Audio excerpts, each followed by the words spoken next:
One thing that people always ask, can they go to jail for not paying a bill? And I guess that's a valid question, but it's just, when you've been doing this a long time, you don't even think it's in the realm of possibility.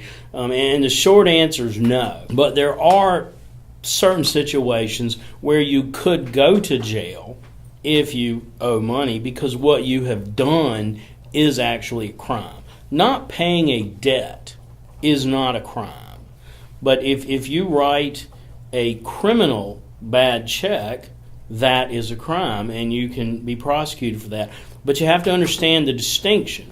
There are two kinds of NSF checks.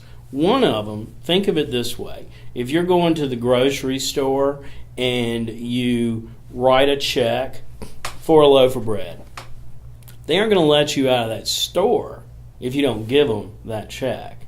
And so if you go out and the check bounces, that's a crime, because they wouldn't have given you that bread without the check.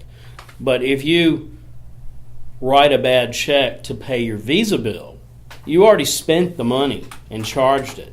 You're just making a payment on a debt.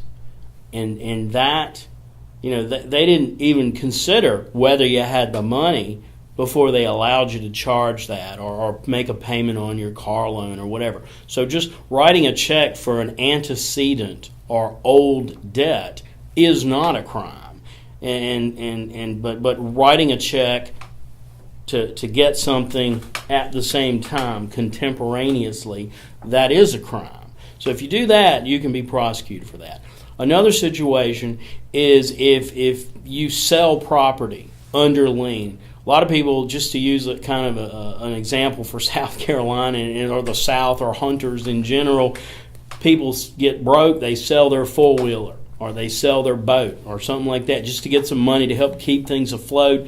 They think they're doing the right thing because they're paying their bills with it and it keeps the household going. And being optimists, they know they're going to make more money and be able to make it all work. But if you sell things that are under lien to somebody, that's a crime. You can be prosecuted for that. The final situation that would be a crime is if you obtain money through false pretenses. If you lie about your income on a financial statement or lie about your income on a mortgage application, that's a crime. And you can be prosecuted under whatever law is set up to prosecute you for those kind of misrepresentations.